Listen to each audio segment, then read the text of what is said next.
সুষ্ঠু নির্বাচন আয়োজনে আইন শৃঙ্খলা বাহিনীর সব প্রস্তুতি আছে বলে জানিয়েছেন স্বরাষ্ট্র উপদেষ্টা অবসরপ্রাপ্ত লেফটেন্যান্ট জেনারেল মোহাম্মদ জাহাঙ্গীর আলম চৌধুরী। একটি রাজনৈতিক দল নির্বাচন বানচালের চেষ্টা করছে বলে মন্তব্য করেন তিনি। আজ দুপুরে আইন শৃঙ্খলা সংক্রান্ত কোর কমিটির বৈঠক শেষে একথা বলেন তিনি। স্বরাষ্ট্র উপদেষ্টা বলেন, যে দলের কার্যকলাপ নেই তারা তো চাইবেই নির্বাচন না হোক। এটা প্রতিহত করার দায়িত্ব রাজনৈতিক দল, জনগণ সবার। কেউ যেন নির্বাচন কোনোভাবে বাধাগ্রস্ত না করতে পারে সেই চেষ্টা করা হচ্ছে।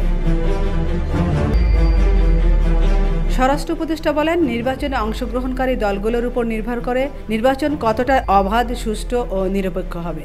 নির্বাচনে নিরাপত্তা প্রদান ও আইন শৃঙ্খলা ঠিক রাখার ক্ষেত্রে সর্বাত্মক সহায়তা দেবে আইন শৃঙ্খলা বাহিনী। আমেনা ইসলাম, নিউজ ডেস্ক, আজকের সংবাদ।